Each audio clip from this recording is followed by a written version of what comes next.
Pues buenas tardes, bienvenidos a esta nueva edición de las presencias literarias en la Universidad de Cádiz, es la número 132 y como saben en esta ocasión, pues además de la novedad del sitio, nos incorporamos con esta actividad a la red de universidades lectoras. Así que bienvenidos también a aquellos que nos están siguiendo por video streaming y esperamos que con esta nueva iniciativa, pues en la actividad de las presencias lectoras, en las que tenemos mucho empeño y en las que llevamos muchos años implicados, tengan el eco que se merecen.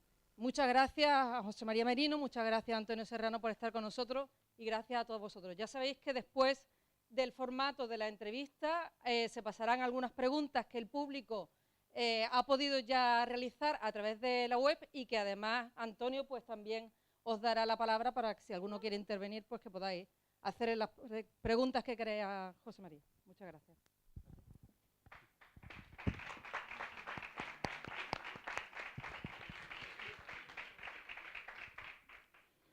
Bueno, buenas tardes a todos y gracias por vuestra asistencia, todo teniendo en cuenta que hay actos culturales paralelos en la ciudad, 2 o 3 al menos. Yo quiero dar las gracias al vicerrectorado por haberme dado la oportunidad de presentar a uno de mis escritores más admirados. Para mí es un auténtico placer, ¿no? Así que en ese sentido, muchas gracias. Voy a introducir su vida muy brevemente, luego hablaré una pizca, citaré algunas de sus obras, porque lo más interesante es luego que le hagamos la entrevista y sobre todo que escuchéis todo lo que él tiene que decir. José María Merino nace en La Coruña en el año 41, es gallego de nacimiento, aunque mucha gente cree que es leonés de adopción, pasa su infancia y parte de su adolescencia en tierras de León, pero ha vivido la mayor parte de su vida en Madrid. Abogado de formación, él trabajó durante muchos años en el Cuerpo Superior de Administradores Civiles y ha desempeñado puestos importantes en la Administración, por citar algunos. Subdirector general de Enseñanzas Artísticas, director del Centro de las Letras del Ministerio de Cultura, consultor en el Consejo Escolar de Estado, etc. Y aparte de esto, su dedicación a la literatura le ha hecho merecedor de otros galardones. Por ejemplo, es patrono de honor de la Fundación de la Lengua Española, presidente honorífico de la Fundación del Libro Infantil y Juvenil, Leer de León, y desde hace, si no me equivoco, un año y algo, miembro de número de la Real Academia Española, sillón M minúscula de Merino mayúsculo. Además, creo que es vicesecretario, si no me equivoco, también de la Real Academia. La obra de José María Merino abarca las 4 últimas décadas y en este tiempo ha cultivado prácticamente todos los géneros. Yo creo, si no me equivoco, que salvo el teatro, no estoy tampoco muy seguro, lo mismo me sorprende diciendo que también prácticamente todo. Poesía, narrativa infantil y juvenil, literatura de viajes, cuentos, microrrelatos, novela, además de muchos otros proyectos, por ejemplo, como antólogo, como crítico e incluso como recuperador de la memoria histórica y de la memoria cultural de León, o bien en solitario, o bien con un puñado de buenos amigos, algunos leoneses también, como Juan Pedro Aparicio, Luis Mateo Díez o Antonio Gamoneda. Sus libros son tantos, son tan numerosos que evidentemente yo no voy a citarlos todos, simplemente voy a hacer una selección, sobre todo para los más jóvenes, para que vean un poco por dónde va su obra. José María Merino tiene varios libros de poesía de su primera etapa que han sido recogidos en una obra que se titula Cumpleaños lejos de casa, obra poética completa, del año 2006. En los cuentos, posiblemente Merino, bueno, es la faceta quizás por la que es más conocido y sin lugar a dudas es uno de los grandes maestros del cuento en lengua española. Tiene varios libros de cuentos de los que merece, y ahora lo haré, citar los títulos, ya veréis por qué, pero han sido recogidos en su mayor parte, al menos los escritos entre el año 84 y el año 2004, en un libro bastante grueso, publicado en Alfaguara, tan grueso como seductor, que se titula Historias del otro lugar. Fijaos en el título porque ya el título es muy sugerente de por dónde va en la literatura de José María Merino. Pero además no me resisto a citar algunos de los títulos que están recopilados ahí dentro por esto mismo que acabo de decir. Cuentos del Reino Secreto. ¿Quién no compra y lee un libro con ese título? El viajero perdido. Cuentos del barrio del refugio. Cuentos de los días raros. Su último libro de relatos, si no me equivoco, publicado en el 2008, está dedicado a las historias futuristas. más que ciencia ficción, creo que te gusta decir más futuristas, ¿no? O en todo caso fantasía científica, que se titula Las puertas de lo posible. También ha cultivado el microrrelato. Tiene 2 libros de microrrelatos, Los días imaginarios y Cuentos del libro de la noche. Ambos han sido recogidos en otra obra recopilatoria de 2007 titulada La glorieta de los fugitivos, otro título realmente, como digo, seductor, ¿no? Por esta obra, por ejemplo, por La glorieta de los fugitivos, José María Merino mereció varios premios. Cito solamente 2, el premio Salambó en 2007 y el premio Castilla y León de las Letras en 2008. Son solo algunos de los muchos premios y galardones que tiene. Tiene más de una docena de novelas. Solamente voy a citar varias y ya veréis cómo muchas de ellas han sido premiadas. Su primera novela, la novela de Andrés Chov, premio Novelas y Cuentos, ya en el año 76. La orilla oscura, premio Nacional de la Crítica en el año 85. Las visiones de Lucrecia, premio Miguel Delibes en el 96. El heredero, premio Ramón Gómez de la Serna en 2003, acaba de ser reeditada con un prólogo de Fernando Valls. El lugar sin culpa, premio de narrativa Gonzalo Torrente Ballester en 2006, y otras más recientes como La cima o Las antiparras del poeta burlón, que creo que es la última, si no me equivoco. A esto se pueden añadir muchos más premios, por ejemplo, Premio Nacional de Literatura Infantil y Juvenil por Los trenes del verano, No soy un libro, o el Premio NH en 2002 para libros de relato por Los días imaginarios, uno de los libros que integra La glorieta de los fugitivos. Citaré al menos una obra de esa faceta magnífica de crítico, porque José María Merino es un autor continuamente reflexionando continuamente sobre la labor creadora, sobre la literatura. Tiene un libro que se titula Ficción continua, que es un libro de libros, un libro sobre lecturas, sobre autores, sobre creación. Es una parte de lo mucho que tiene y de lo que él ahora nos va a hablar con un poco más de detalle. Yo voy a pasar ya a hacer la entrevista y hemos decidido, dada la amplitud de su obra, que nos íbamos a centrar en la narrativa breve. Nos íbamos a centrar en los cuentos y en los microrrelatos. José María, bienvenido de nuevo. Bienvenido a Cádiz, bienvenido a la universidad y gracias. Gracias por tu asistencia. Yo quiero empezar con una pregunta que puede parecer una pregunta trivial, pero que puede explicar mucho, al menos del arranque. José María Merino empezó publicando libros de poesía, pero en alguna ocasión ha dicho, la poesía me abandonó. ¿Abandona la poesía a un poeta y lo pone en manos de la narrativa? Bueno, pues buenas tardes ante todo. Muchas gracias a la universidad, en la persona de su vicerrectora de Extensión Universitaria, por haberme invitado a estar esta tarde con ustedes. Muchas gracias, Antonio, por tu estupenda presentación. Bueno, ojalá esté yo a la altura de esa presentación que me has hecho. Y bueno, pues vamos a empezar a charlar, efectivamente. Pues no sé si la poesía abandona o no. Yo pienso que empecé a escribir una poesía que tenía mucho de narrativo. Yo creo que don Antonio Machado dijo que la poesía era palabra en el tiempo. Yo es en lo único en que no estoy de acuerdo con don Antonio Machado. Porque creo que la poesía, la gran poesía, es la poesía lírica, que es la poesía sin tiempo.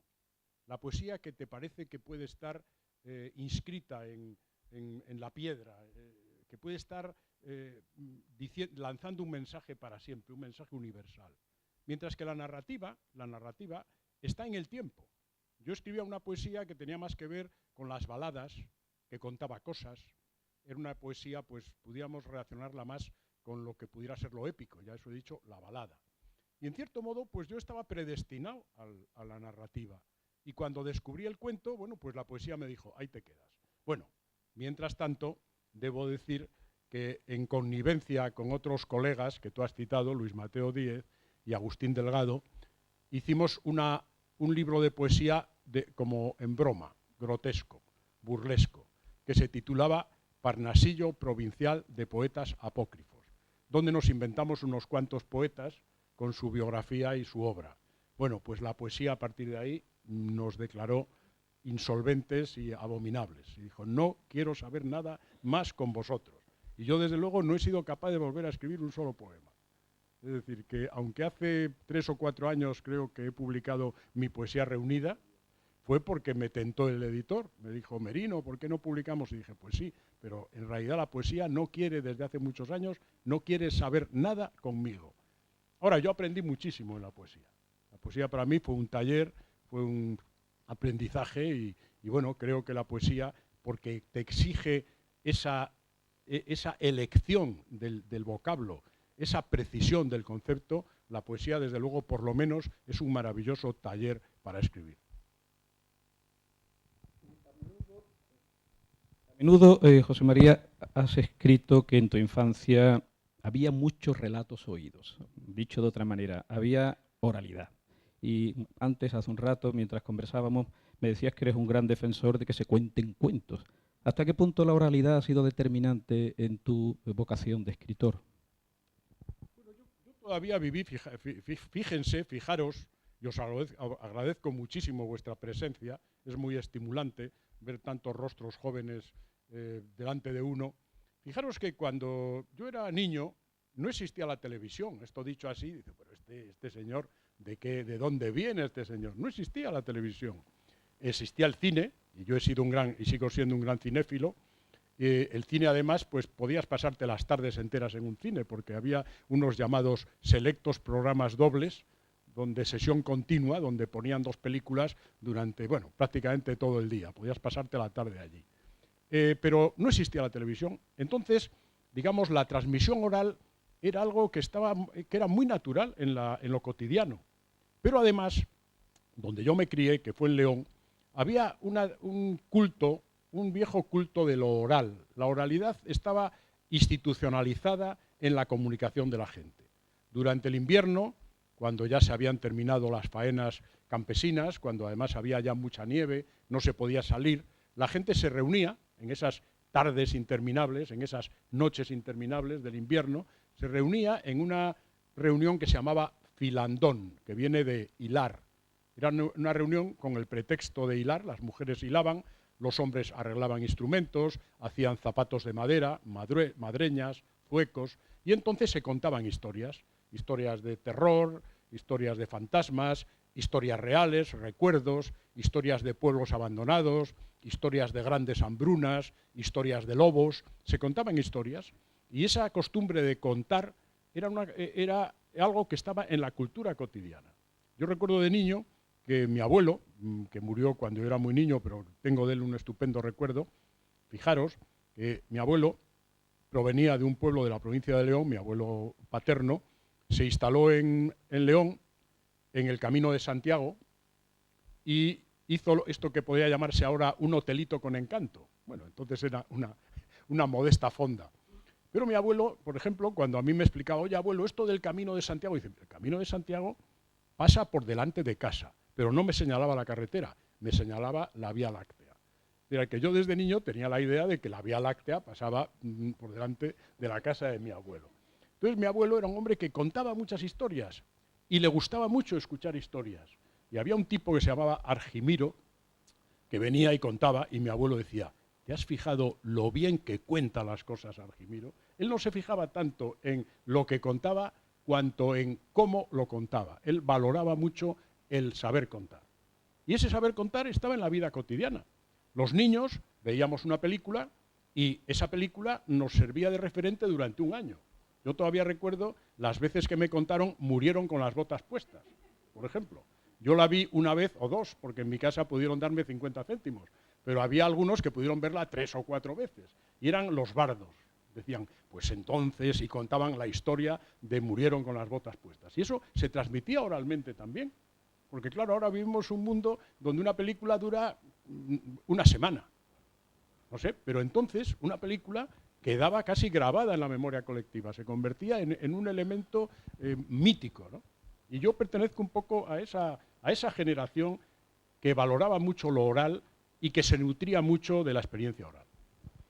Y después de esto, los más jóvenes comprenderéis que su narrativa, sus cuentos sean fundamentalmente fantásticos. Yo estaba contando esto y me estaba acordando de uno que empieza con el nieto que le dice al abuelo, vamos a ver al buscador de prodigios, ¿no? Y salen los dos a ver a un buscador de prodigios, un personaje que se dedica a buscar prodigios, ¿no? Vamos a hablar, si te parece, de la fantasía, del género fantástico en España, de cómo tú lo concibes, lo cultivas. Prácticamente toda tu obra o casi toda de ficción se ascribe a esta literatura. Fantástica o misteriosa, creo que alguna vez también la has llamado. ¿Es rica la tradición literaria española en este sentido o hay necesariamente que beber de fuentes extranjeras? Hay que irse a un Poe, hay que irse a un Hoffman, hay que irse a un Cortázar, a un Bioy Casares.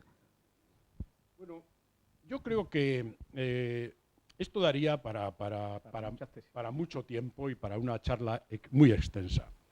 Yo creo que la tradición española aflora de repente con algo nuevo, importante, que es una forma de ver el realismo. Lazarillo, la Celestina, el Quijote, son una forma nueva de explicar la realidad. Aunque yo discutiría si el Quijote es una novela realista o una novela fantástica. Ahí hay un personaje que está engañando continuamente al protagonista. Le está engañando, entonces habría que hablar mucho del Quijote. Pero fíjense ustedes que antes del Quijote, en España, pues están los libros de caballerías, que son pues, libros absolutamente fantásticos. El Amadís de Gaula pues es un libro lleno de gigantes misteriosos, armas extrañas, parajes fantásticos. Pero es más, por ejemplo, yo voy a un libro tan conocido y tan precioso como la historia del libro de Patronio y el Conde Lucanor, por ejemplo, y ahí hay un cuento, que es el cuento de Don Illán y el deán de Santiago, que os lo recomiendo vivamente, porque es un cuento precioso, que es la historia de un deán, de un cargo catedralicio, que va a Toledo a hablar con un mago, Don Illán, para que él le explique cómo llegar a alto, cómo mejorar en su carrera. Y en esa historia hay un salto en el espacio y en el tiempo, y de pronto, bueno, pues se convierte en una historia fantástica, hasta el punto de que Borges no solo hace una preciosa versión de ese cuento, que se llama algo así como El mago postergado, sino que el referente, la ruptura espacio-temporal, a Borges lo fascina tanto que varias veces lo utiliza en su obra, ese mismo elemento. Por lo tanto, yo no creo que la tradición realista sea es la más brillante tradición española, pero antes de la tradición realista, por ejemplo, vamos a acudir a un precioso libro, el primer libro del que tenemos noticia, que manda a realizar don Alfonso X el Sabio, es Calila Edimna.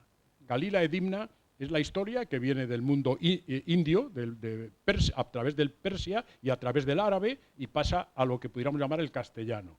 Bueno, pues Calila Edimna está lleno de historias fantásticas, de cuentos preciosos. Yo ahora recuerdo, pues no sé, la historia del ermitaño y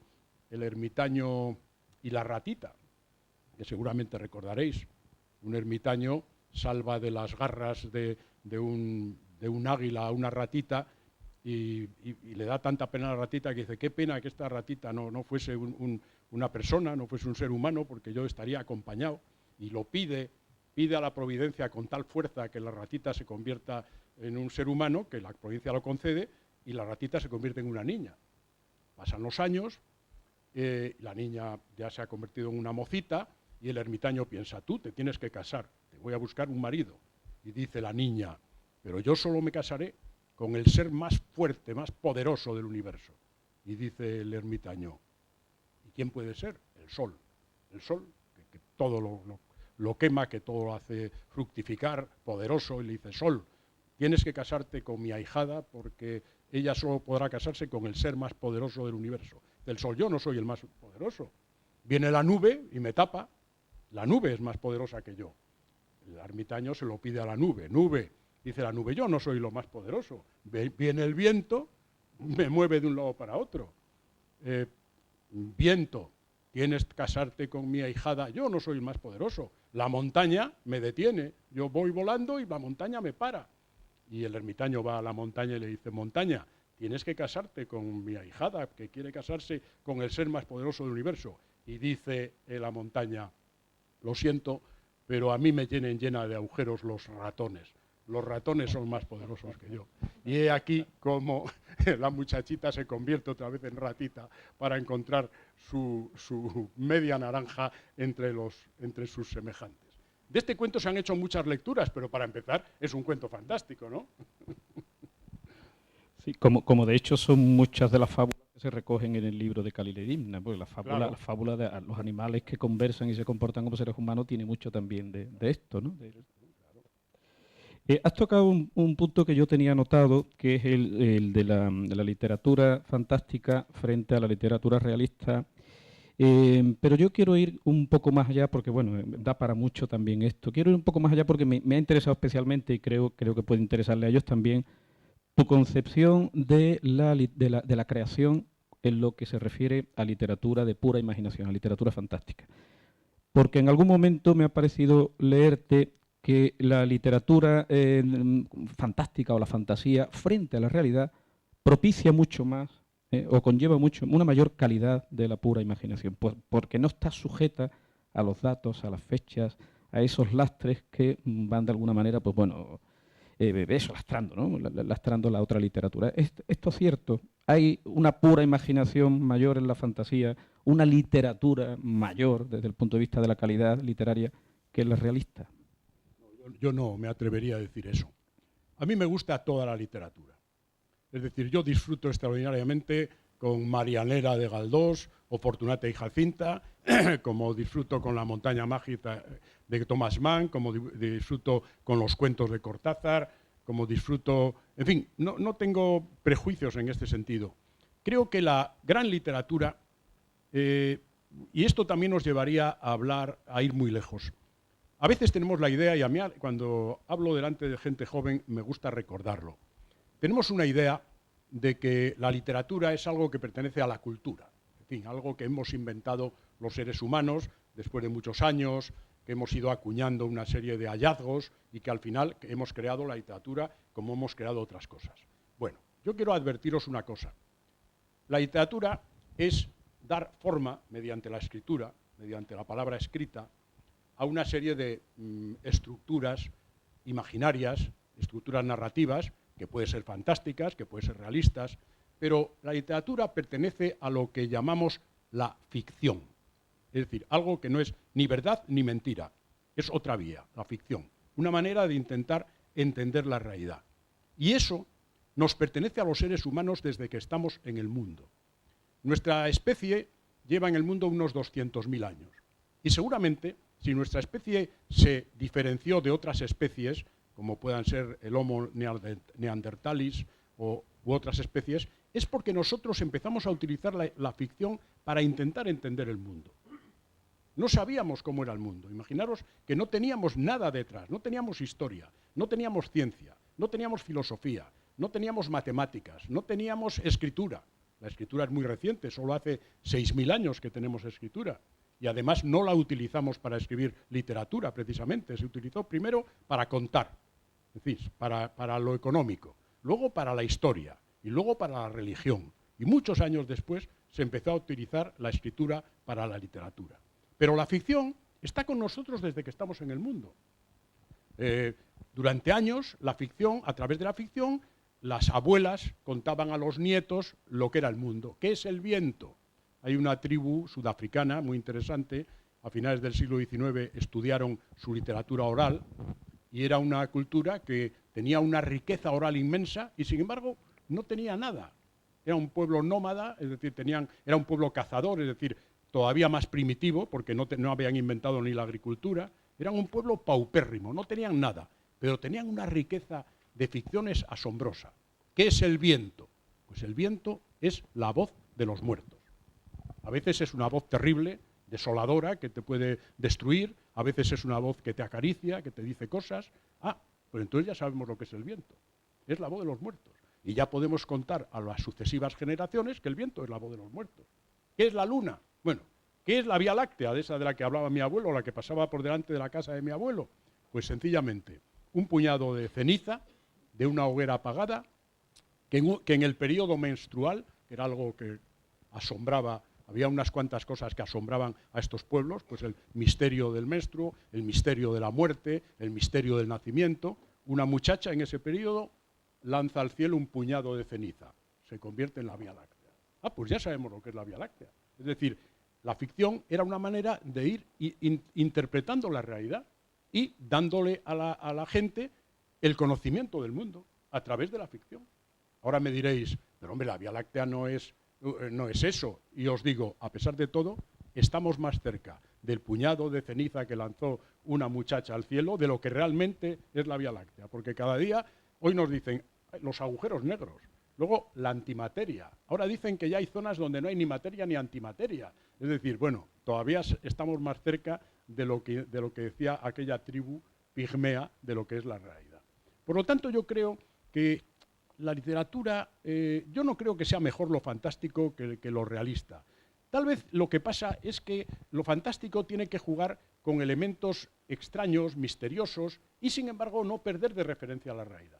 Porque yo cuando utilizo lo fantástico lo utilizo siempre en lo cotidiano. Es decir, lo utilizo como un elemento de extrañeza. Porque yo veo la realidad con mucha extrañeza, os lo confieso. Yo veo la realidad como algo muy raro. Y pienso que lo fantástico es una manera de darnos de transmitirnos la intuición de lo raro de la realidad. Pero no creo que sea superior lo fantástico a lo realista. Es decir, que en ambos géneros hay maravillosas obras literarias y maravillosos libros y maravillosos cuentos. Sí, y no, quizás yo no me haya expresado bien. Más que superior calidad, me refería no tan apegada, con menos lastres, en el sentido de que la imaginación es una imaginación que vuela mucho más, simplemente, al no tener como referencia los datos, las fechas que imponen la realidad. A eso me refería, quizás yo no haya entendido bien. Pero has dicho ahora algo que sí que es muy interesante, que yo también tenía notado, ver la realidad con extrañeza. Para quienes no conozcáis la obra fantástica de José María Merino, pues por ella desfilan pues, temas que son propios de la literatura fantástica, pero como él bien dice, la inmensa mayoría de ellos están sacados de la realidad. Tanto es así que yo había notado aquí, por ejemplo, el título de una obra suya, de un microrrelato en este caso, que se titula De fauna doméstica, porque a él le interesan, entre otros muchos temas, por ejemplo, la rebelión e incluso tiranía de los objetos de la vida cotidiana. Y yo me pregunto, en esta subversión, esta especie de subversión del orden doméstico, ¿no hay incluso más terror que la aparición de un espectro en este tipo de cosas?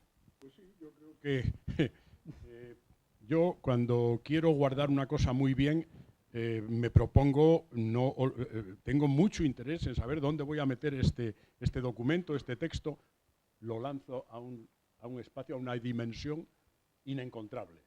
Y a veces me preocupa, decir, bueno, si he puesto un interés tremendo en guardar esto, ¿cómo es posible que lo haya escamoteado de tal modo? Hombre, la realidad siempre es un poco misteriosa. Estamos rodeados de cosas, claro, ahora estamos acostumbrados a tener esta maravillosa luz de neón, estas placas aislantes, estos colores plásticos, pero todo esto, si lo pensáis bien, si al rey Arturo le diesen una botella de plástico pensaría que era algo maravilloso, que era algo fantástico. ¿Cómo es posible un recipiente transparente, blando, que no pesa, donde parece que tienes el agua en la mano? Si esto parece una cosa mágica. Ahora mismo el famoso móvil, que ya es capaz de hacerlo todo. Dentro de poco el móvil nos transportará, será microondas, servirá para muchísimas cosas. Son elementos que los vemos con toda naturalidad, pero pensad, pues eso, hace 200 años alguien que nos viese aquí diría, pero esto es un lugar fantástico, qué luces son estas, qué resplandores, qué sucede, qué cañón es ese que hay ahí al fondo, qué va a disparar ese cañón, ¿no? Es decir, que la realidad está llena de cosas extrañas y además yo pienso que nos acostumbramos, nos gusta pensar que todo siempre es así, pero un día abrimos la puerta de casa y a lo mejor las cosas ya no son así. Todo cambia en un momento. Eso da mucho miedo, es lo que yo decía. Imaginaros, ¿no? Hace relativamente poco tiempo, pues una nación próspera como el Japón, pues estaban tan tranquilos, una nación además bien organizada, una nación ejemplar, que después de una terrible guerra se ha puesto a la cabeza del mundo, y de pronto, un buen día, pues la Tierra se mueve un poco, la Tierra ni se ha enterado, no ha sido ni un estornudo siquiera, el planeta ni siquiera ha estornudado, ha hecho así un poco, y de pronto ha creado ahí una catástrofe espantosa que todavía no solo están viviendo, desgraciadamente, los japoneses el problema, lo vamos a vivir todos. Ahora tenemos que replantearnos todo el tema de la energía nuclear, en fin, eso está llevando enormes... Pues, ¿qué ha pasado? La rutina diaria de pronto ha sido cambiada de una manera tenebrosa. Eso no es un cuento no. Fantástico, no es un cuento de terror, es la realidad pura y simple, ¿no? Otro de los muchos temas que se escriben al género fantástico y que tú manejas muy bien es el de la identidad. Incluso alguna vez has dicho que la identidad sigue siendo el gran tema de nuestro tiempo, la búsqueda constante de la propia identidad, ¿no? Y muchos de tus personajes andan en esa causa, ¿no? Bueno, yo creo que el tema de nuestro tiempo es la identidad, porque tenemos que ser, es decir, si olvidamos lo que somos, caemos en la idiotez, en la imbecilidad, si perdemos nuestra identidad. Pero al mismo tiempo tenemos que cambiar. La historia del ser humano, por ejemplo, la historia a la que pertenecemos los españoles. Bueno, pues una historia magnífica, en muchos casos, en otros sería terrible, pues de intercambios, de mezclas. El Mediterráneo está hecho de esa manera, ¿no? Cómo van entrando, o sea, empezamos a ver, bueno, cómo empiezan las letras y descubrimos el mundo fenicio, cómo empiezan los números, descubrimos el mundo árabe, cómo nace el cero, resulta que el cero viene de la India. O sea, toda la cultura está hecha de integraciones culturales, de misturas. La rosa, ese ejemplo maravilloso. Mire usted, la rosa es producto de una hibridación. A mí que me gusta la jardinería, pues mira, la rosa no existe, existe el escaramujo. Y la rosa es un producto de hibridaciones. Empezaron a trabajar con la rosa y de pronto empezaron a trabajar con el escaramujo sin hacer nada. No hay transformaciones genéticas, no hay mutaciones genéticas. Consiguieron que de ese producto, hace ya muchísimos años, saliese la rosa. Y lo mismo pasa con este animal, con ese pez que a mí me gusta mucho, que es la carpa roja. Pues los chinos empezaron a trabajar con un pececillo cuando no existía ingeniería genética y un buen día crearon la carpa roja. Es decir, que muchas veces pensamos, no, lo bueno es mi identidad, yo no quiero, y eso yo creo que a veces es estar un poco dentro del útero materno, intentar volver al útero materno. Pero al útero materno no podemos volver. Eso sí, tenemos que ser, y al mismo tiempo tenemos que cambiar, tenemos que conjugar las dos cosas. Eso es muy difícil, pero ese es el camino. Y por eso a mí el tema de la identidad me interesa tanto. Y me interesa tanto el tema del doble, por ejemplo, porque a mí además me han sucedido continuamente historias de dobles. A mí me pasa. Yo llego con toda rapidez a un hotel porque dejo la maleta y tengo que ir a comer a un sitio y digo, porque veo que no hay nadie prácticamente en recepción, y digo, José María Merino. Y entonces me dicen, póngase a la cola porque hay un señor. Y el señor me mira y dice, José María Merino. Y se vuelve y dice, es que yo también me llamo José María Merino. Y cosas de estas suceden. Pero bueno, aparte de todo, ¿de qué estamos hechos cada uno de nosotros? Pues de muchas cosas, de muchas cosas, de muchas mezclas, de muchas identidades, de muchas cosas que hemos heredado de nuestros padres, de nuestros abuelos, de nuestros amigos, de las gentes que queremos, de las gentes que odiamos. De todo eso nos nutrimos, no estamos hechos de una pieza. Y ese elemento de la identidad para mí es interesantísimo porque eso además es la sustancia de la literatura. De lo que trata la literatura es de lo que somos los seres humanos. De eso trata la literatura. ¿Qué somos los seres humanos? ¿Cómo nos comportamos? ¿Por qué nos enamoramos? ¿Por qué odiamos? ¿Por qué amamos? ¿Por qué somos capaces de ser héroes? ¿Por qué somos capaces de ser traidores? Porque esa es la sustancia de la ficción literaria. Y por eso a mí me interesa doblemente, porque es la materia de la literatura y porque a mí eso de la identidad es que me encanta. Muy bien. Uno de tus últimos, creo que el último libro de cuentos se titula Las puertas de lo posible, antes lo he mencionado. Es un acercamiento a la fantasía científica, futurista, que ya tú habías hecho años atrás con el cuento Artrópodos y Adanes. Ahí hay mucho humor en ese libro, en el libro este de fantasía científica. Yo me pregunto si armonizan bien el humor y lo fantástico, o si el humor, en el caso de este libro futurista, el humor de alguna manera es una especie de lenitivo para sobrellevar los miedos, ¿no? Porque claro, hay mucho miedo también ahí sobre lo que se nos viene, ¿no? Bueno, hay teóricos del género fantástico que dicen que el humor es incompatible con lo fantástico. Es incompatible. Pero yo creo que no. Yo creo que a veces, efectivamente, el humor puede destruir un cuento fantástico.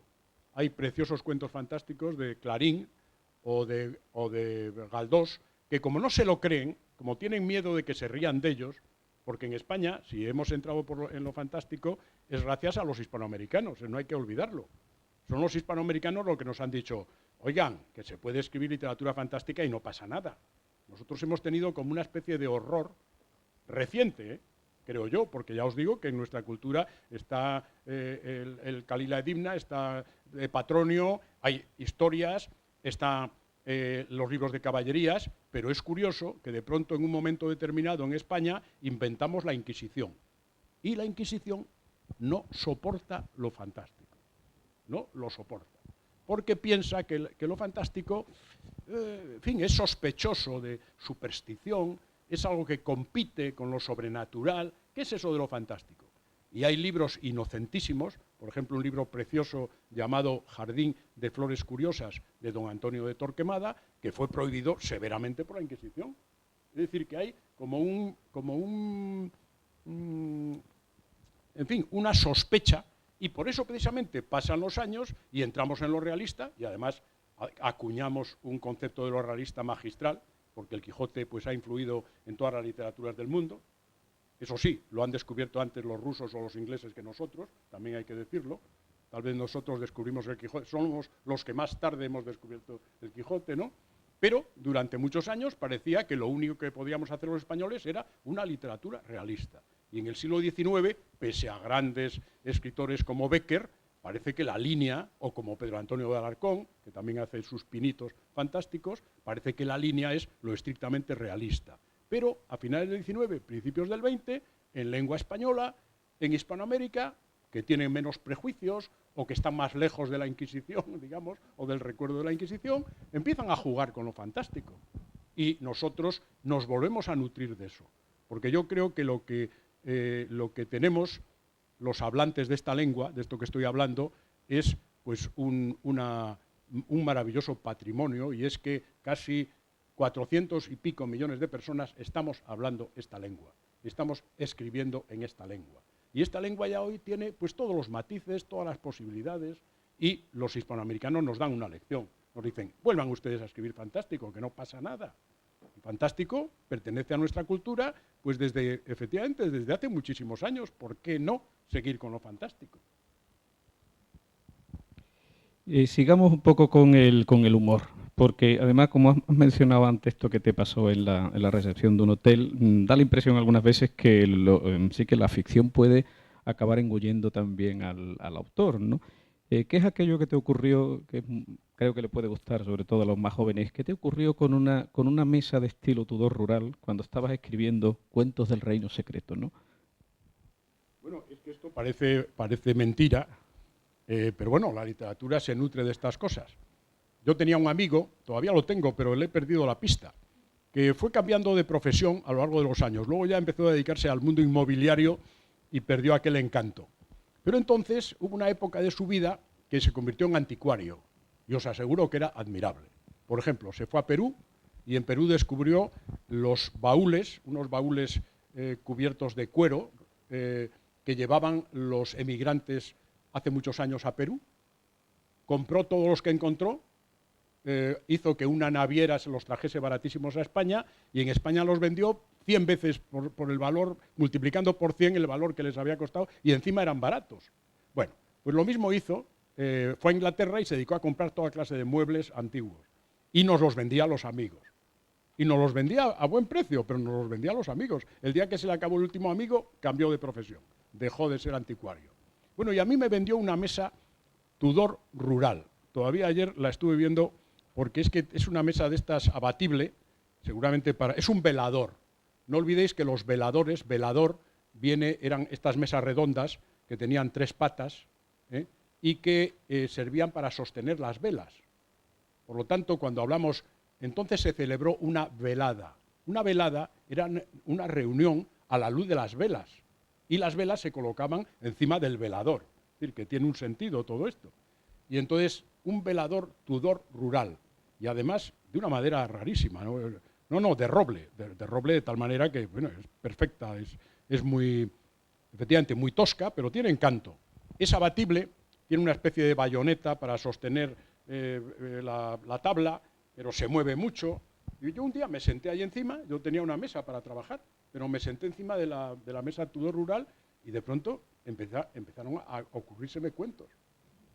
Pero empezaron a ocurrírseme. Y yo dije, bueno, esta mesa viene cargada de cuentos. Viene cargada de cuentos.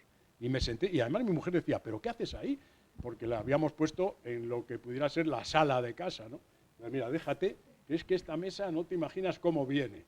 Bueno, pues salieron todos los cuentos del Reino Secreto, salieron de esa mesa, todos estaban ahí. Y algunos más que no quise escribir porque ya era como un manierismo, ya me estaba repitiendo ya. Pero aquella mesa, y ahora la veo y digo, pero ¿cómo diablos pude yo escribir en esta mesa que se tambalea, que no hay manera de poder escribir? ¿Cómo pude yo escribir aquí encima? Pues sí, venía cargada de cuentos aquella mesa. Por lo tanto, el que quiera escribir, y entre vosotros me imagino que hay quien quiere escribir, lo primero que tiene que tener la persona que quiere escribir es una enorme curiosidad frente a todo. Eso no quiere decir chismorreo. Tú tienes que estar mirándolo todo porque todo está emitiendo señales, todo. Y no te digo nada, una mesa Tudor rural. Esa está emitiendo unas señales tremendas. Y yo conseguí, yo creo, cazarle casi todo lo que me parece que tenía, ¿no? Y salió un magnífico libro, sin duda. Bueno, yo quiero demostrarte con una pequeña sorpresa que te he preparado que efectivamente hay ficción y la ficción además te sigue. La ficción te persigue. Un personaje muy querido de José María Merino es el lingüista Eduardo Souto. Este es un lingüista que sale en varias de sus obras, aparece, reaparece, se pierde, lo buscan, aparece hecho un mendigo.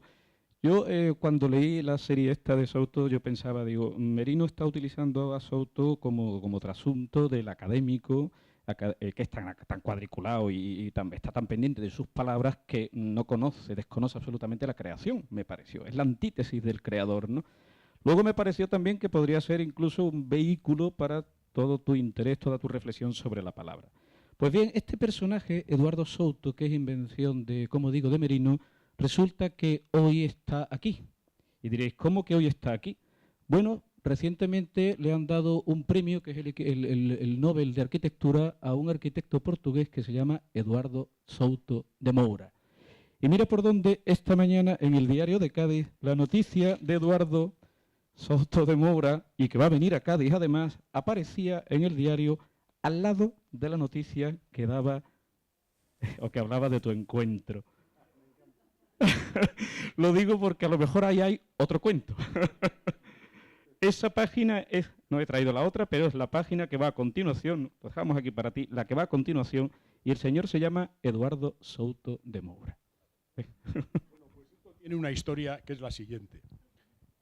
Durante un tiempo, los periódicos, antes, tenemos una idea de que en el mundo anglosajón el cuento literario, distingo el cuento popular y el cuento literario.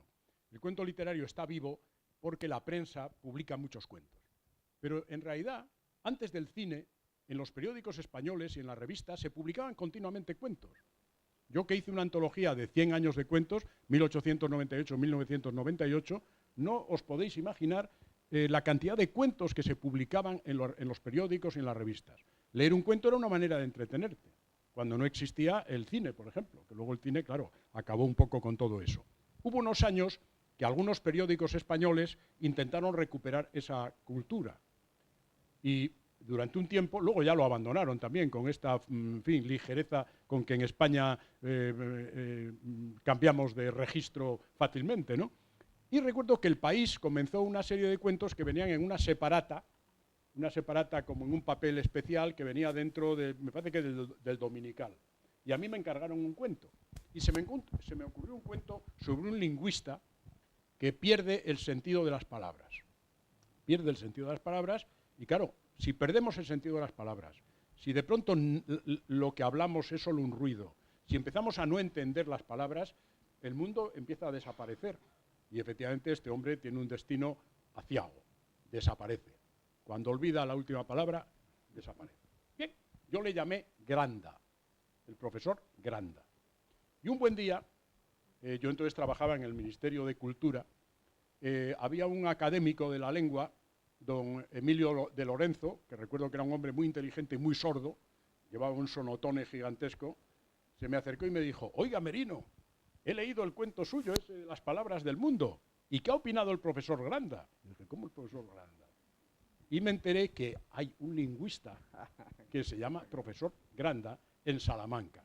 Y yo dije, tierra, trágame, porque yo creo que la literatura es una cosa y la realidad otra. Creo que la literatura es una manera de intentar permitirnos entender la realidad.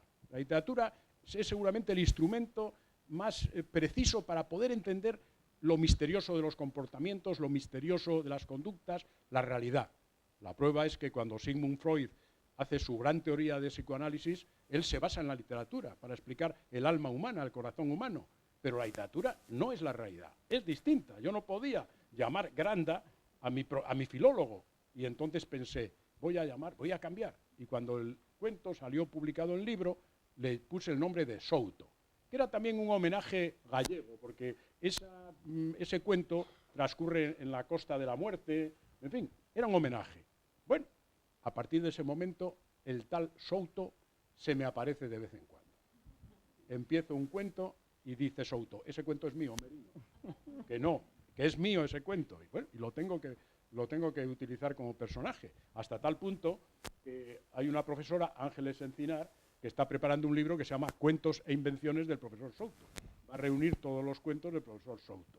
Pero bueno, el otro día me llamó, antes de ayer, me llamó Ángeles Encinar y me dice, oye Merino, resulta que Eduardo Souto existe y además es arquitecto. Pues te ha dicho lo mismo, sí, sí. Entonces, no me digan ustedes que la ficción no tiene cosas curiosas. Le cambio el nombre para que no se llame Granda, porque Granda existe, y resulta que no solo existe, sino que además es arquitecto y le dan un premio importantísimo.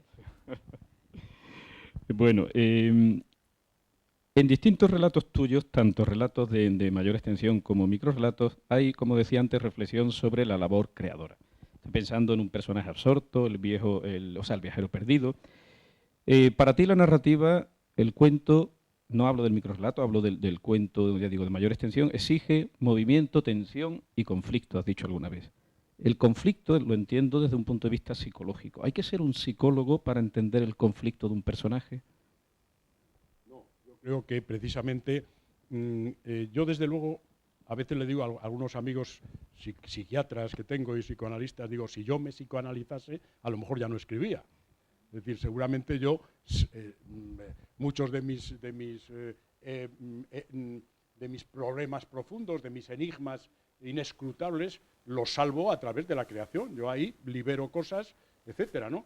Pero no, yo creo que el escritor no es... es decir, los grandes escritores, vamos a hablar de los grandes maestros, vamos a hablar de Galdós, vamos a hablar de Tolstoy, de Dickens, no eran psicólogos y sin embargo, ¿cómo entendían el alma humana, no? Cervantes, ¿cómo crea Cervantes esos dos personajes inolvidables y ese personaje central que es Don Quijote, que lo que cree es en sus sueños?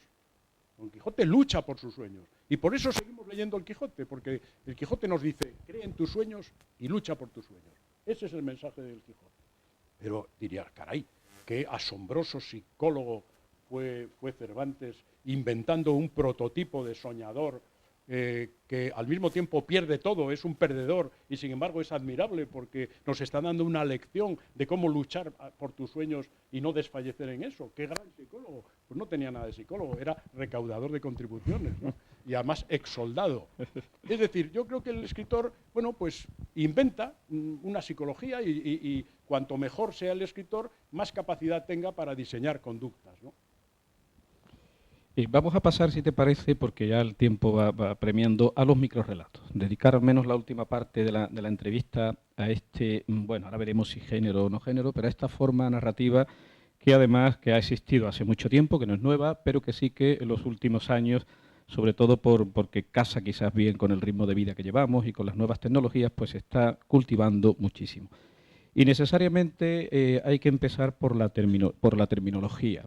José María Merino ha publicado, como dije antes, 2 libros de microrelatos, reunidos luego en La glorieta de los fugitivos, y ya ahí al principio él tiene una frase, una cita, que no he traído literal, pero donde reflexiona sobre la terminología. Porque claro, hay expertos como Fernando Valls o como Andrés Suárez que prefieren el término microrelato. De hecho, Andrés Suárez dice que es que utilizar ficción en el sentido amplio puede englobar muchas cosas, puede englobar la parábola, la prosa poética, la anécdota, y el microrrelato tiene que tener narración, tiene que tener una historia, es decir, una tensión, ¿no?, que se resuelva, o que no se resuelva, pero que en cualquier caso te lleve de la mano hasta el final, y tú utilizas a veces minificción, otras veces microrrelato, pero incluso has propuesto nanocuento. Entonces, ¿con qué término nos podríamos quedar? ¿Cuál te parece, o al menos el más aproximado? Bueno, y me gusta también minicuento. Minicuento. También me gusta minicuento. Bueno, es un género, no es un género nuevo, sí, es un género nuevo en el sentido de que en el siglo XX le damos una forma nueva, pero es un género viejo como el mundo. 2 siglos antes de Cristo, Chuang Tzu cuenta aquel cuento inolvidable que dice: soñé que era una mariposa y al despertar no supe si era un hombre que había soñado ser una mariposa o una mariposa que estaba soñando ser un hombre.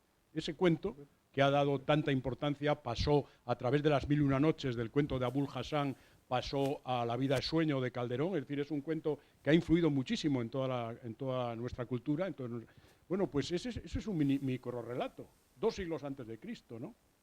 En Kalila Edimna, era un hombre muy viejo que casó con una mujer joven, era un hombre de mi edad, pienso yo, que casó con una mujer joven. Dormían en habitaciones separadas. Una noche la mujer escuchó unos ruidos en la casa y supo que había entrado un ladrón. Fue corriendo a la habitación del hombre, se metió en la cama y le dijo: «¡Hay un ladrón en la casa!». Y dijo la mujer: «Ladrón, llévate cuanto quieras, pues gracias a ti mi mujer se ha metido conmigo en la cama». Ese es un minicuento del siglo XIII. Es decir, que ha pasado antes, como digo, de la India al mundo árabe, del mundo árabe al mundo cristiano. Ese es un minicuento.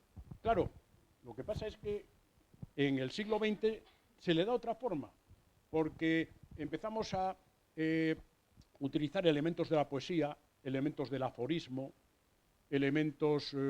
y eso sí, yo pienso que yo lo llamaría minicuento, porque creo que nunca debe perder la tensión de un cuento.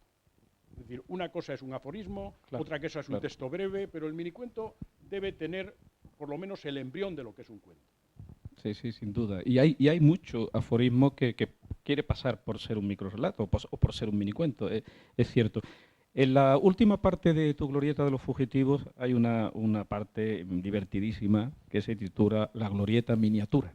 Y José María Merino hace una especie de homenaje en ese final del libro a un territorio fantástico, que es un territorio literario dentro del cual hay a su vez una glorieta dedicada al minicuento. Y por ahí se pierde en más de una ocasión el profesor Souto, que se descubre a sí mismo como lector, ¿no? Poco por lo que decía yo al principio, este personaje no da la impresión de ser a veces la antítesis de un creador, la antítesis de un lector, tan ensimismado está en sus palabras que no se da cuenta, es decir, que no le permiten ver el bosque, ¿no? Bueno,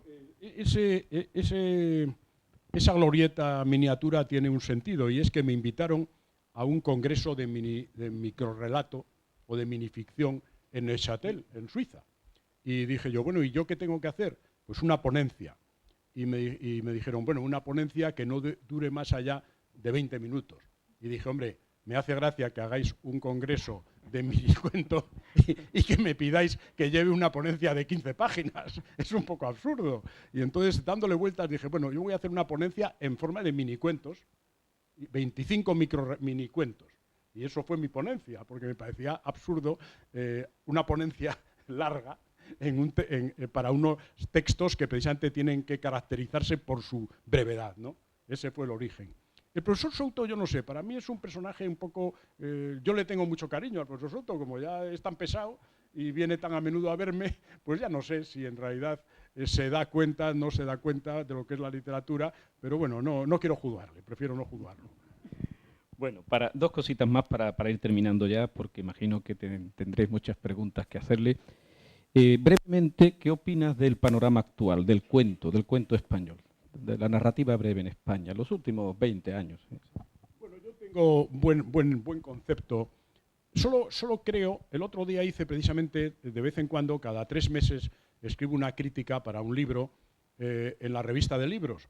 Y la penúltima ha sido sobre la antología que han hecho Fernando Valls y Gemma Pellicer sobre... siglo XXI, ¿no? Una estupenda antología, por cierto. Y yo creo que hay en España un estupendo nivel de cuento, porque, fijaros, en España los editores aborrecen editar libros de cuentos. Nadie lee cuentos, muy poca gente lee cuentos. El cuento no se utiliza como se debiera en el sistema educativo para hacer entrar a la gente en la literatura. Porque el cuento... hay que formarse en el gusto del cuento. Igual que formamos el paladar para el gusto de los sabores diferentes, hay que formarse para el cuento. Y, sin embargo, desaprovechamos normalmente los años de la secundaria y de la primera y tal, y no introducimos a la gente joven en el cuento. Bueno, pero el cuento, a pesar de todo, a pesar de que no tiene lectores y no tiene editores, yo no sé por qué los españoles seguimos empeñados en escribirlo. Tal vez porque tenemos una tradición que tiene, pues eso, 800 años, y porque hemos escrito muchísimos cuentos, ¿no? Pero yo creo que en este momento pues hay muchísima gente escribiendo cuentos estupendamente. Me sorprende. Ahora bien, os digo también una cosa. Por ejemplo, tú lees a un joven escritor norteamericano y sabes que el autor es norteamericano. Es sorprendente. Eso ya no está pasando, tal vez, con los cuentistas, con los jóvenes cuentistas europeos, y desde luego ya no pasa con muchos cuentistas españoles. Yo decía que es digno, yo no voy a entrar a estudiar eso, pero hay una especie de deslocalización. Hay cuentos de cuentistas magníficos, cuentistas jóvenes españoles, que de pronto el cuento transcurre en Italia, en la época de Mussolini, con personajes italianos, es un fenómeno que a mí me sorprende.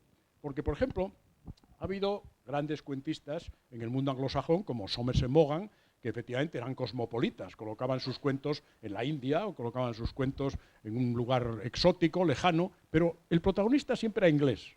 Siempre había un inglés por allí, ¿no? Pero de pronto en España se está produciendo el hecho de que muchos jóvenes autores de cuentos pues deslocalizan totalmente el cuento, pero hasta el punto de que ya ni siquiera hay un español allí. Y eso a mí me causa una gran perplejidad. No lo juzgo, porque creo que el cuento es bueno. Ahora estoy recordando un par de ellos, espléndidos. Uno que transcurre en un parque natural de los Estados Unidos, donde hay un grupo de jóvenes que van de excursión y están hartos de uno de ellos y le acaban haciendo una enorme faena. Todos son norteamericanos. Y yo digo, caramba, ¿qué cuento? Es un cuento como norteamericano. ¿Por qué este cuento está deslocalizado? ¿Cuál es la razón? Ahora, mi opinión sobre lo que se está escribiendo en España, lo que la gente joven está escribiendo en España, es muy buena, muy favorable. Creo que hay un nivel de calidad, extraordinario. Una última cosa para terminar. Es una pregunta muy breve, muy breve. Importante para los que empezáis. Después de José María Merino, ¿queda algún terreno por explorar en la literatura fantástica? Mirad, la literatura fantástica tiene una gracia y ahora voy a publicar a finales de este año un libro que no es exactamente fantástico, porque muchas veces en un libro de cuentos, si tú introduces un cuento no estrictamente fantástico, la compañía de los demás lo tiñe de fantástico. Esto es sorprendente, ¿no? Pero fijaros que el mundo del cuento fantástico tiene una panoplia muy limitada. Esa es la gracia es la metamorfosis, el doble, la invisibilidad, la rebelión de los objetos. Hay 10 temas, que son los temas de siempre. El tema de la invisibilidad está ya en la cultura grecolatina. El tema del doble, pues fijaros, el tema del doble está en la sombra. Tal vez el tema del doble es el primer tema de aquellos antecesores nuestros de hace 200.000 años, el día que vieron la sombra. ¿Pero qué es esto de la sombra? ¿No?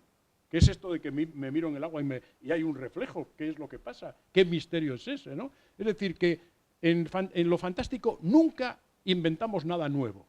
Yo recuerdo que un día discutía con José Luis Borau el cine, ¿no? El cine ha aportado arquetipos nuevos. Mentira, José Luis. El cine es ficción y sigue con los viejos arquetipos con los que estamos trabajando desde hace cientos, por no decir miles de años. Lo que pasa es que les damos una forma nueva.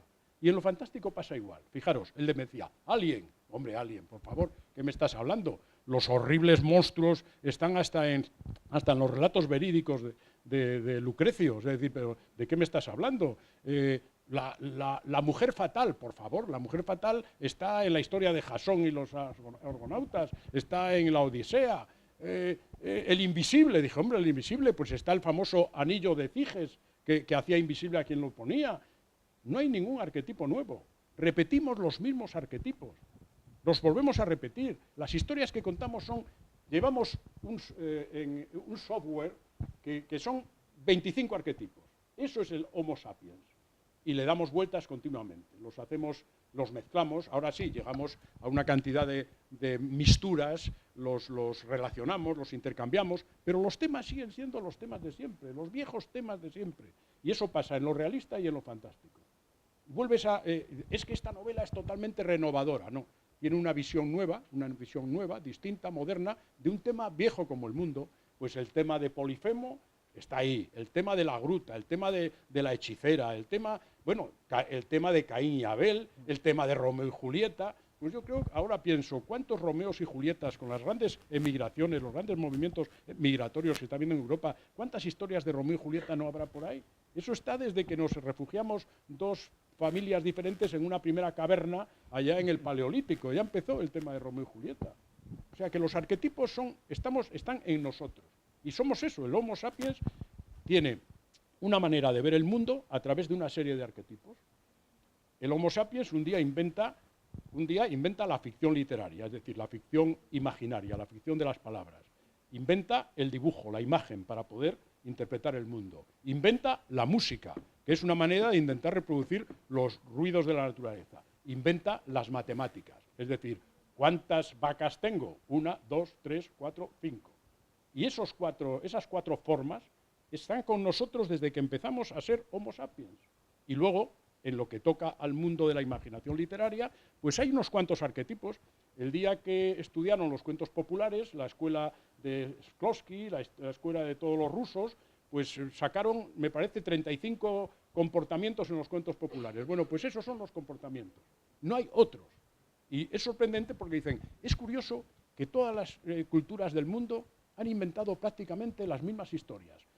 ¿Qué pasó? ¿Cómo fue influyendo las historias de un lado para otro? No, es que se nos ocurrieron a todos las mismas. A los mayas se les ocurrieron unas historias, a los árabes se les ocurrieron unas historias, a los chinos se les ocurrieron unas historias. Hombre, los chinos pues tienen el dragón, pero resulta que historias de dragones, de culebrones, no te digo las que hay en España, yo que me he dedicado a estudiar las leyendas españolas. Es decir, que yo creo que hay una serie de temas y que lo que pasa es que les vamos a dar vueltas. Y los próximos que escriban literatura realista o fantástica volverán a dar vueltas a los mismos temas que hemos hecho sus antecesores. Muy bien. Damos paso. No sé si habrá alguna pregunta, digo, online. No ha llegado ninguna pregunta online, sino directamente.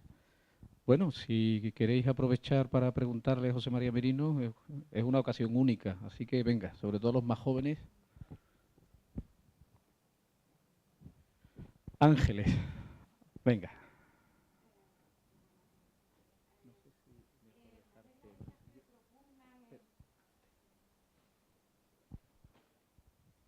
Las reglas estas que propugnan desde los talleres literarios como el fraseo corto, la adjetivación escasa, el destierro del subjuntivo, los temas carverianos o cortasarianos y no hay más, si no están uniformando un poco lo que es el relato breve en España. Aparte de la extrañeza de que, bueno, que se le está dando un poco la espalda a la tradición cuentística española, y ahí tenemos a Cunqueiro o a Perucho que no se los reeditan y no se leen, por ejemplo, y son recientes y son fantásticos y son buenos. Pues eso, ¿qué le parece un poco esto de los talleres, la comercialidad y demás? Yo he dado algún taller y yo creo que los talleres deben enseñar, más que a escribir, a leer. Yo creo que lo importante, por ejemplo, has citado a Carver. Pues Carver es un nieto de Chekhov y la literatura americana está muy influida por Chekhov. Y precisamente ha conseguido su personalidad siendo fiel a un modelo que, por cierto, ha influido también mucho en nosotros. Cuando piensas en Baroja o piensas en Aldecoa, la generación de los 50, ahí hay una línea que pasa por Chekhov. Pero si pensamos en Cortázar, pues no hay que olvidar a Poe, no hay que olvidar a Hoffman. Hay otra línea, ¿no? Incluso a Maupassant. A mí es un escritor que adoro a Maupassant. Tal vez en la Trinidad, o no, ya empiezo a traicionar a otros, pero bueno, tendría que citar a Maupassant. Yo creo que en un taller, pues el taller tal como lo planteaba es, ¿qué tiene un cuento? Pues un cuento tiene como 5 elementos, que son, vamos a empezar, el dónde, el cuándo, El quién, esos son los elementos fundamentales. El quién, dónde, cuándo. Es decir, la conducta, el espacio y el tiempo. Y luego el cómo y el qué. ¿Qué le va a pasar a ese quién, dónde y cuándo? Y cómo lo vas a contar. Y a partir de ahí hay que ponerse a trabajar. Yo proponía un tema. Es curioso, jamás tuve problemas, salvo una vez que se me bloqueó una persona. Y no hay cosa más terrible que proponer un tema y que se te bloqueen, porque además eran cuentos escritos sobre la marcha. Era un taller, y un taller, como digo yo, es un sitio donde vas a mancharte y a llenarte de virutas. No vas a pretender sacar una obra de arte. Pero sobre todo, además, yo digo, no me escribáis cuentos buenos, por favor, porque si me escribís cuentos buenos no podemos trabajar, no podemos analizar los defectos. Escribidme, hombre, es una manera de hablar. Yo creo que en los talleres hay que enseñar a la gente a leer. Porque a mí lo que me decepciona, en algunos talleres que di con Medardo Fraile, en la Universidad concretamente de Verano de Santander, pues les dábamos un montón de cuentos elegidos con amor a los participantes. Llegaban a clase, nadie los había leído. Nadie había leído el cuento. Y entonces decidimos, bueno, a partir de ahora lo primero que se hace en clase es leer el cuento. Primero, leer el cuento. Luego ya empezamos a hablar. Porque lo que hay que enseñar es a leer. Luego cada uno va a encontrar su forma. Cada uno va a encontrar su fraseo largo, muchas subordinadas, repeticiones. Bueno, eso ya también es la intuición la que te lo dice. El cuento, para empezar, es yo que a mí se me daban fatal las matemáticas y la única fórmula que he inventado es extensión inversamente proporcional a intensidad. Esa es la fórmula del cuento. Tú tienes que dar muchísimo en el espacio más corto posible, que puede ser de una página o puede ser de 10, pero vamos, o puede ser, decía Allan Poe, que el cuento era lo que se podía leer de un tirón, pues como el cine. El cine, tú ves una película y la ves de un tirón, puede durar hasta 2 horas, a lo mejor más ya no soportas. Bueno, pues lo que puedas, si en 2 horas puedes leer algo de un tirón y termina, eso es un cuento, seguramente es una novela breve. Ahora, explicar ya que un cuento deba tener un tipo de fraseo, un tipo de adjetivación, eso ya me parece, yo ahí no entro para nada. El último curso que di, lo di además en una universidad americana, en Dartmouth College, en español, tenía 8 alumnos, 4 chicas y 4 chicos. Cada uno escribía cosas diferentes. Yo estoy muy orgulloso porque en 2 meses y medio, al final, la verdad es que escribían unos cuentos espléndidos. Yo estaba encantado.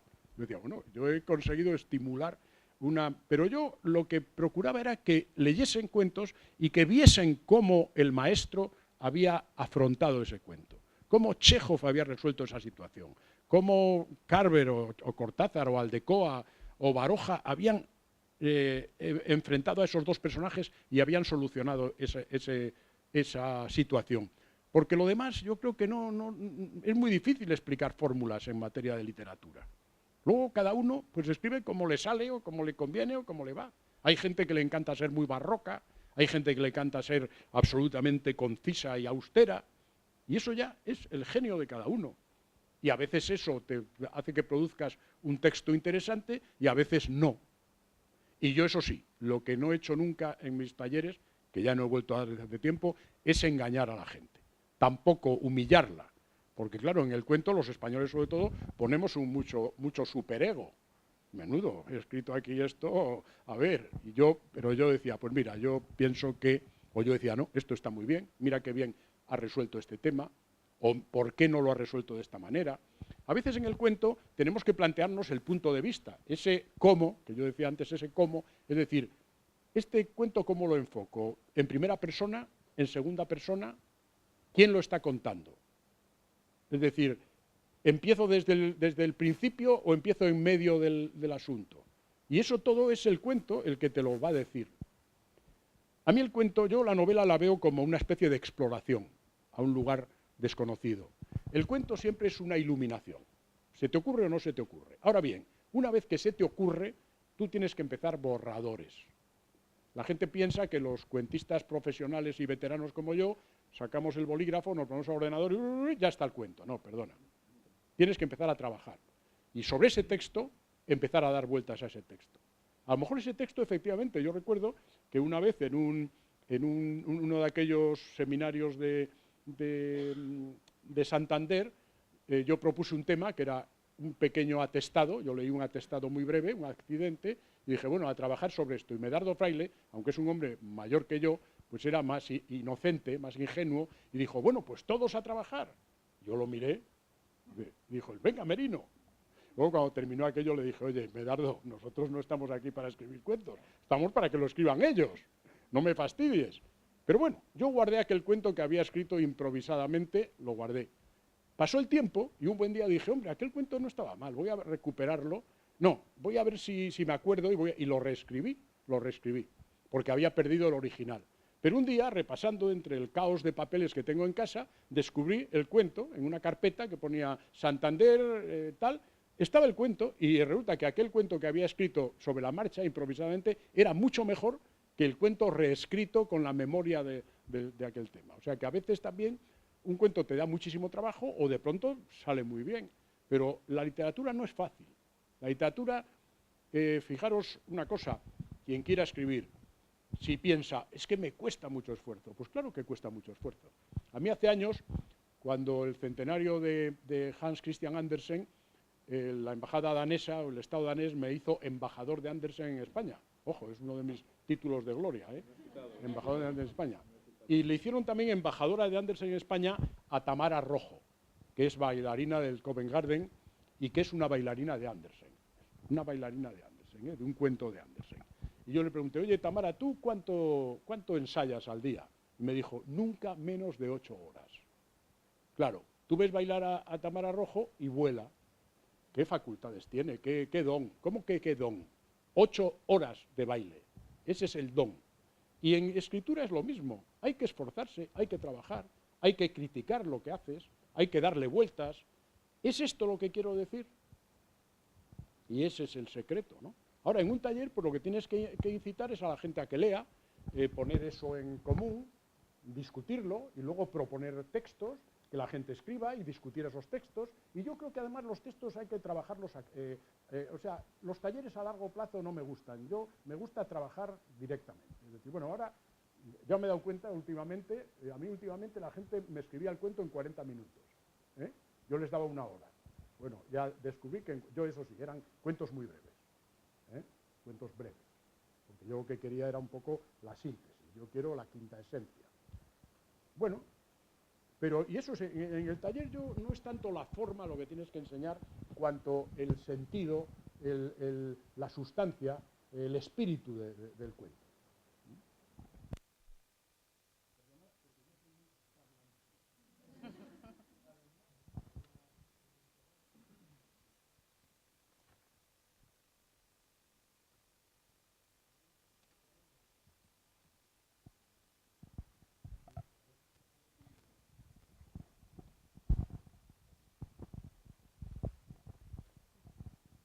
Buenas tardes. Que quería preguntarle que cuando usted tiene una idea, y no sé, como cuando se sentó en la mesa y no tiene un papel, un lápiz en la mano, ni nada para poder escribir, ¿cómo recuerda lo que pensó por primera vez? ¿No le da pena que a veces a lo mejor la primera idea que tuvo en ese momento era la que era y a lo mejor cuando quiere escribirlo el día siguiente dices que no me acuerdo qué se me ocurrió hacer? Pues muy mal, muy mal. Antes, mira, yo hubo una época, tengo un libro que he visto que está ahí fuera, se titula 3 semanas de mal dormir. Yo hubo una época en mi vida que dormía muy mal. Y dormía muy mal, pero procuraba que aquello no me desesperase. Y tenía siempre una carpetita al lado de la mesita, de la mesilla de noche, y se me ocurrían cosas y tomaba nota. Bueno, ahora duermo mucho mejor, pero se me ocurren cosas y y al día siguiente digo, pero si se me ha ocurrido algo estupendo anoche, pues lo he olvidado. Lo mejor es llevar algo encima y tomar nota, porque desde luego es muy fácil que una buena idea se esfume, desaparezca. No te digo ya las ideas de la noche. La noche, esas se desvanecen en el acto. Pero a veces tienes una buena idea. Bueno, pues si tú quieres escribir, procura llevarte siempre contigo un bolígrafo y una libretita. Y cuando se te ocurre una cosa, toma nota. Luego a lo mejor lo lees y dices, ojo, toma nota de una manera que puedas luego recordar lo que querías decir. Porque a lo mejor tomas nota y dices, ¿pero qué he escrito yo aquí? La mejor idea de mi vida y no soy capaz de identificarla, ¿no?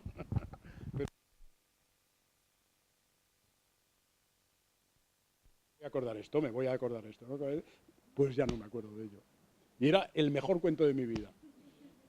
5 o 6, los mejores cuentos de mi vida, me ha pasado eso con ellos. Nunca los he podido escribir.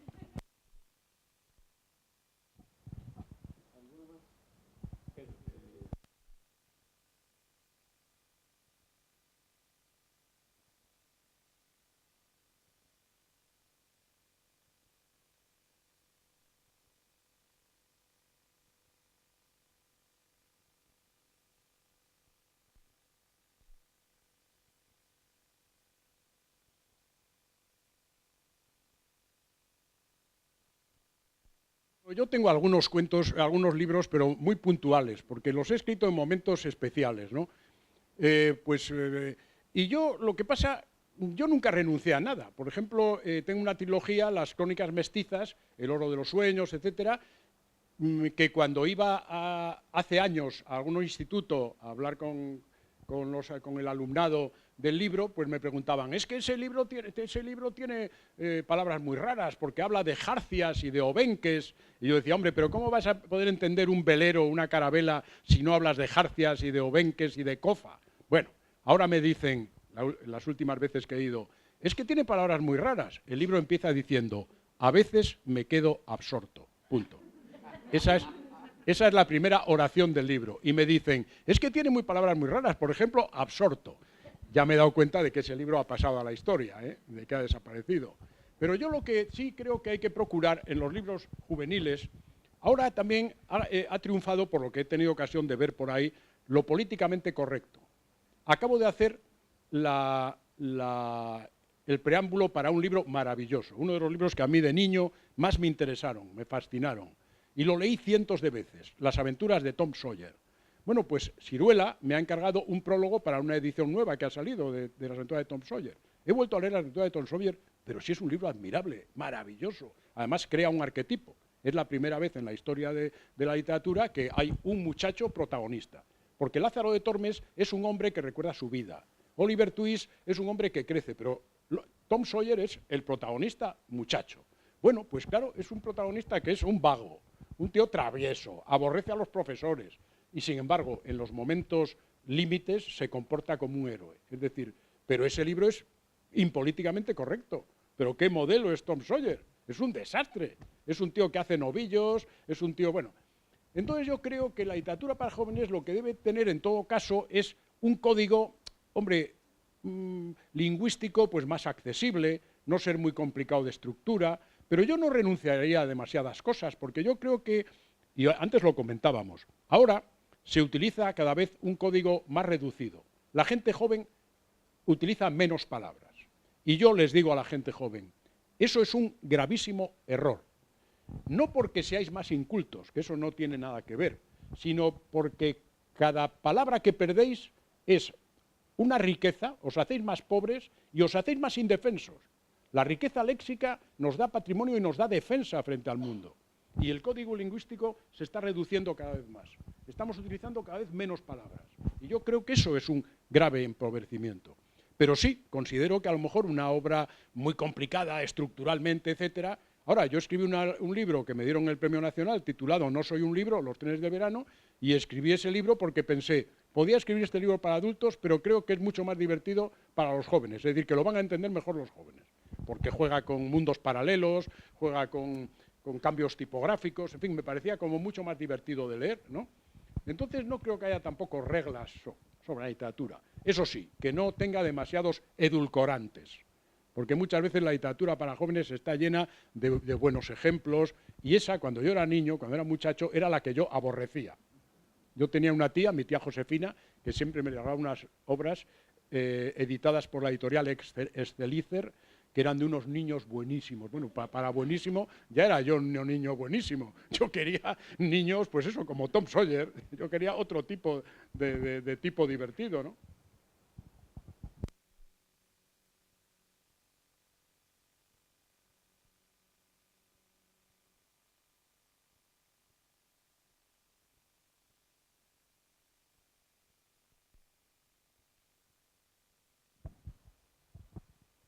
Hola, buenas. Yo tendría una petición, si me permite el atrevimiento, y es que nos relatara brevemente su cuento favorito. Es que yo creo que contar un cuento es siempre un cuento literario, es siempre traicionar el cuento literario. El cuento literario o lo recuerdas de memoria o no puedes contarlo. Yo te contaría dos que me parecen dos cuentos admirables. Uno que se llama La corista, de Anton Chekhov, y otro que se llama Rikki Tikki Tavi, de Rudyard Kipling. Son dos cuentos admirables, pero no los puedo contar. Sin embargo, te voy a contar un cuento de Filandón de cuando yo era niño, un cuento que yo no entendía. Y además yo no sabía por qué se reían tanto los mayores. Es muy breve. Buenos días tenga la dama con su pipirigaina. Buenos días tenga el galán con lo que le cuelga. ¿Me dejaría meter en el su vicioso el mi deseoso? Está un poco seco, pero si quieren meterlo, métalo. Bueno, los mayores se reían muchísimo.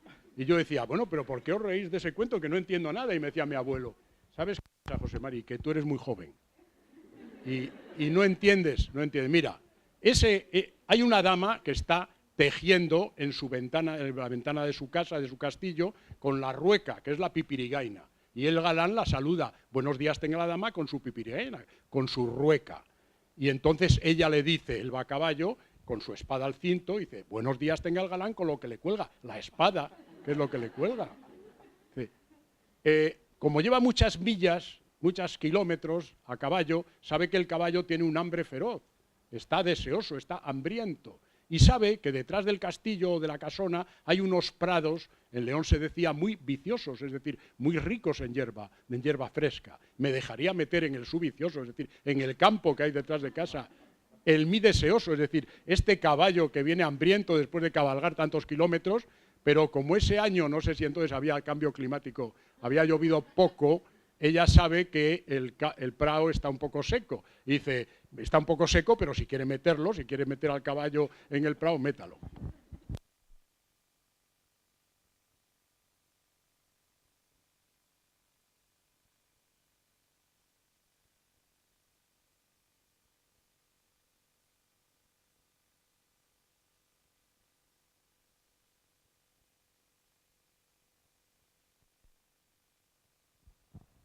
Hola, buenas tardes. Yo le quería preguntar si a la hora de escribir usted no le incita su lugar de origen, sobre la cultura gallega, sobre la naturaleza gallega, etcétera.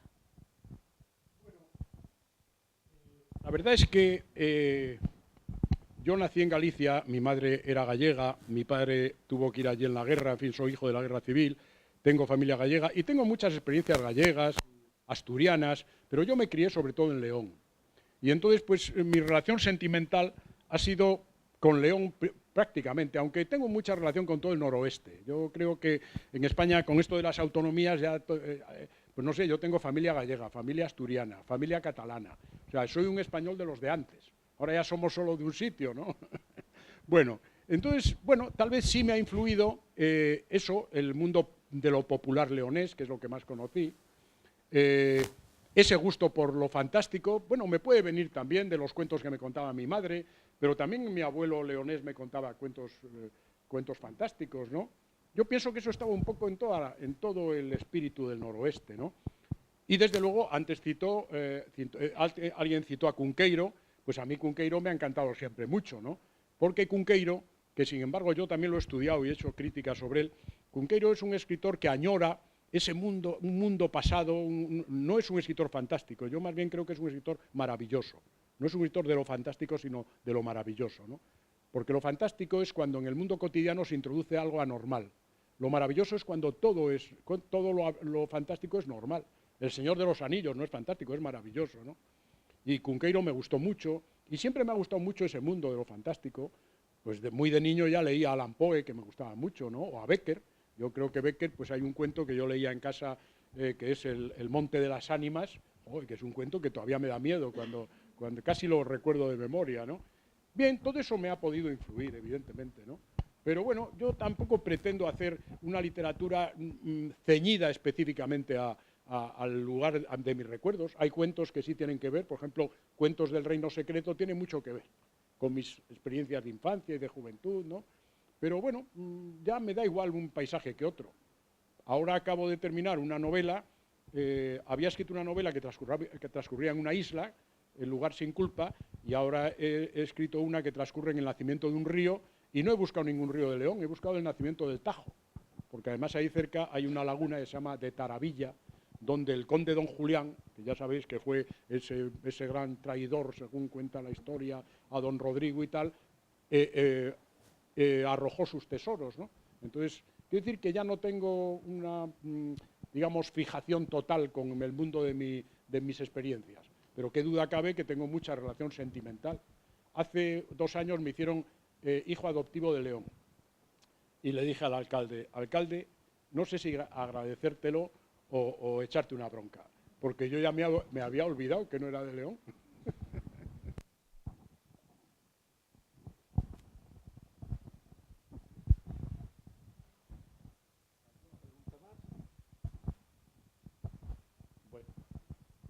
Pues muchísimas gracias de nuevo, José María, ha sido un placer. La prueba la tienes en cómo está la sala y el interés con el que te han escuchado todo el rato.